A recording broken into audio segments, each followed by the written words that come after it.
미국 증시는 소폭 하락했습니다. 하노이에서 곧 열릴 북미 정상회담과 의회에 출석한 파월 의장의 입에 주목하며 관망 심리가 퍼졌습니다.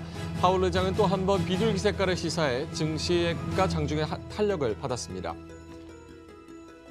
제롬 파월 연준 의장이 의회에 출석해 미국의 경제 전망이 우호적이지만 우려되는 부분이 있어 인내심을 갖겠다고 전했습니다.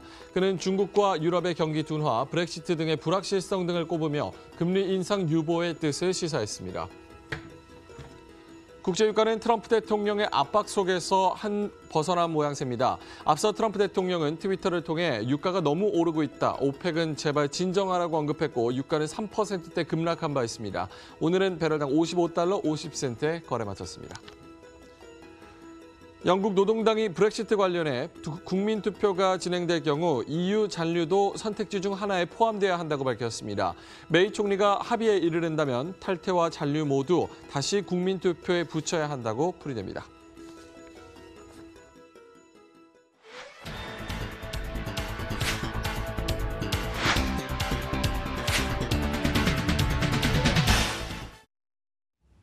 네, 시청자 여러분 안녕하십니까. 글로벌 시황의 원조 머니투데이 글로벌 랩 오늘도 생방송으로 힘차게 시작합니다.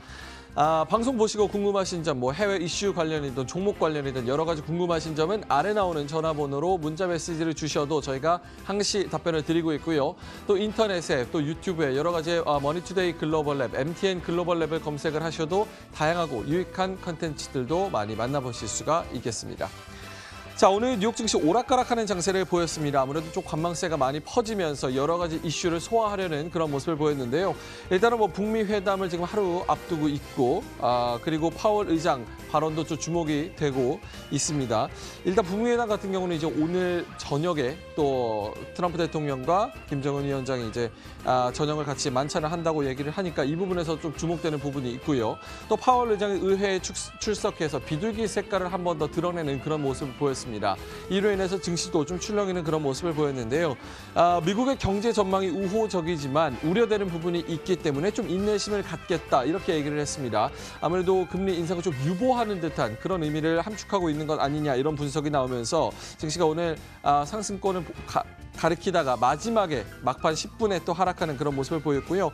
전체적으로 뉴욕 증시는 하락세였습니다. 0.1%에서 0.2%가량 하락하면서 오늘 기술 섹터는 계속해서 좋았지만 전체적으로 증시는 안 좋았던 것으로 판단이 되고 있습니다. 자, 오늘 특징주 함께 살펴보도록 하겠습니다. 증시는 이렇게 약세였지만 아주 급등한 종목들은 크게 급등하는 모습을 보였습니다. 첫 번째로는 미다테크 제약이 325%가량 올랐습니다. 미다테크 제약, 나노 입자를 이용한 약물 전달 시스템 기술을 이용해서 항암 치료제를 개발하는 회사인데요.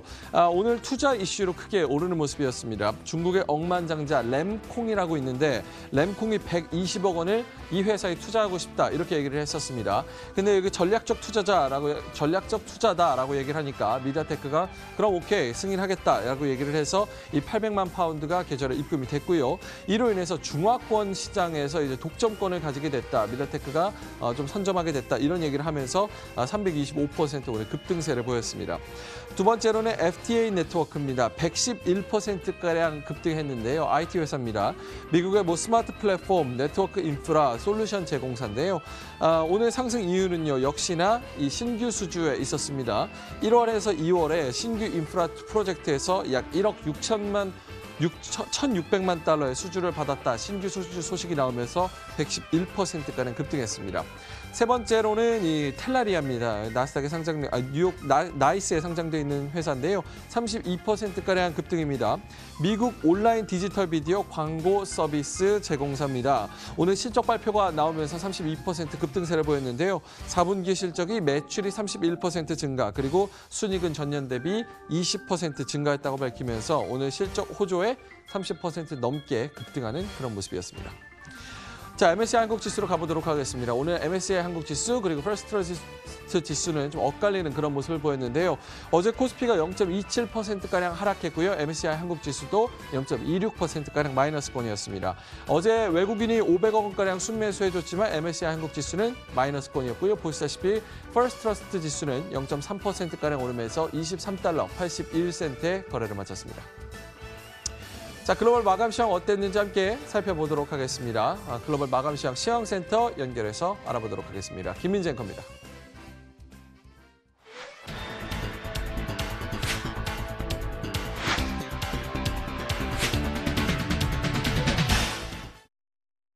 네, 시장 상황 지금부터 살펴보도록 하겠습니다. 전반적으로 조용한 분위기가 연출됐습니다. 그간 가파르게 상승했기 때문에 이날 하루는 쉬어가자라는 심리가 강했기 때문일까요? 또 다른 모멘텀을 기다리는 이날 시작의 분위기가 뚜렷했습니다.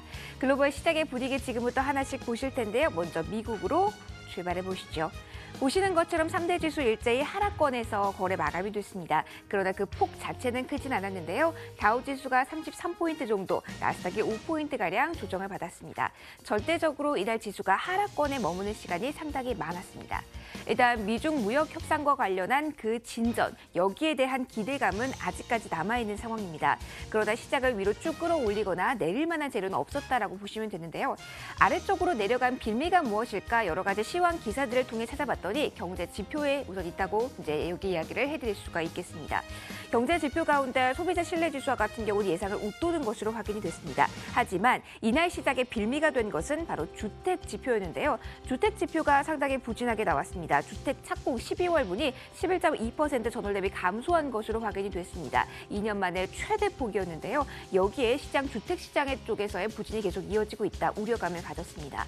동시에 이날 발표된 건축자재 업체인 홈디포의 4분기 실적 부진했고요. 여기에다가 1분기 가이던스, 올해 전체 가이던스도 시장을 실망시켰습니다.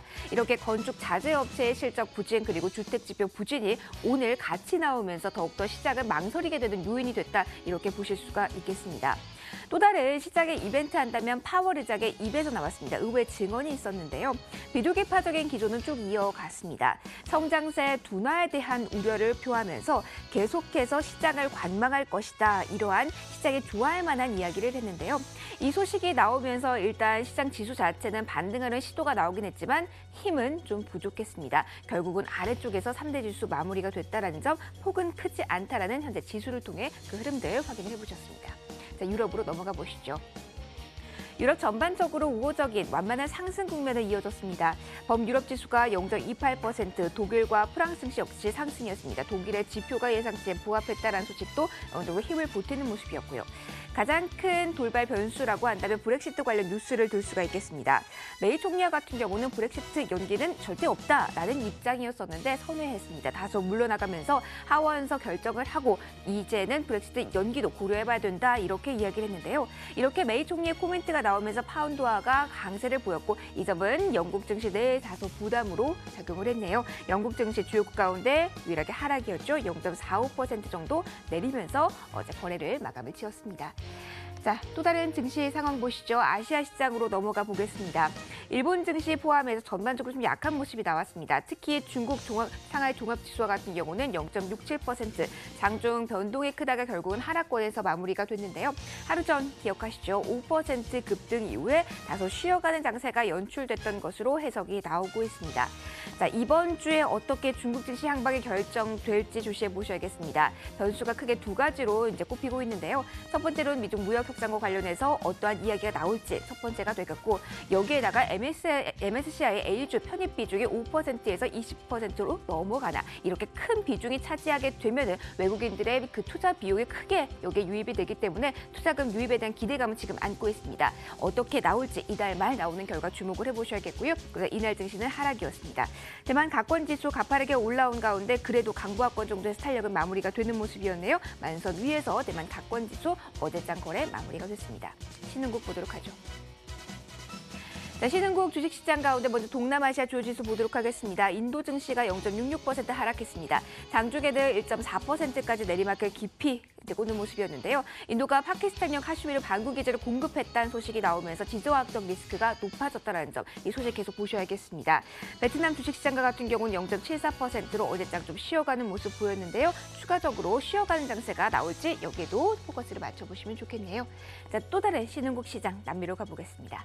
남미 주식시장 가운데 유일하게 브라질만이 0.48% 플러스였고요. 멕시코, 아르헨티나는 모두 하락. 아르헨티나 쪽이 조금 더 하락폭 큰 가운데 0.84% 조정받았습니다. 자, 지수 흐름 쭉 보셨고요. 이제 외환시장으로 가보겠습니다. 자, 외환시장에서 주목해 보셔야 될 부분은 오늘 장에서는 파운드화의 강세입니다. 파운드화가 상당히 강한 모습을 보이면서 달러와는 상대적으로 좀 약한 모습 보였는데요. 주요 6개국 통화 대비 달러 가치를 나타내는 달러 인덱스 0.38% 내리면서 96달러 선에 거래 마감이 됐습니다. 그리고 유가 보시면은요. 하루 전에 한 달 만에 가장 큰 일일 하락폭 3.1%다 WTI 기준으로 내렸는데요. 자, 오늘 새벽에는 다시 한번 살짝 올라오는 모습이 동반 펼쳐졌습니다. WTI는 물론이고 브렌트 역시 플러스권에서 거래 마감이 되는데요. 탄력이 하락폭에 비한다면 크지는 않았습니다. 비철금속 시세로 넘어가도록 하겠습니다. 역시 조용하게 움직임 나왔는데요. 금 가격은 약보합권에서 은 가격은 소폭의 상승, 구리 가격도 0.08% 큰 움직임 없이 보합권에서 움직임 조심스럽게 나온 오늘 새벽이었습니다. 자, 시장 흐름 쭉 살펴보셨습니다. 자, 이제 종목으로 한 걸음 더 들어가서 자세한 이야기를 나눠보도록 할까요?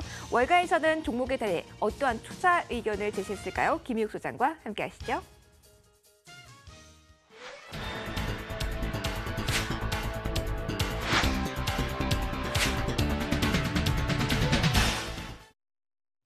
한 주의 딱 중간 수요일 아침 글로벌랩 함께하고 계십니다.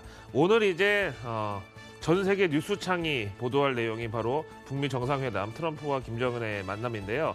두 번째 만남이다 보니까 아무래도 신선도는 떨어지겠지만 어떤 깊이 면에서는 더 좋을 수도 있다. 또 그런데 이런 기대가 너무 큰 게 걸림돌이라고 하는 분들도 있고 오늘 여러 가지 좀 이슈가 많은 날로 보여집니다. 하지만 우리는 이런 날도 시장에 집중할 수밖에 없겠고요.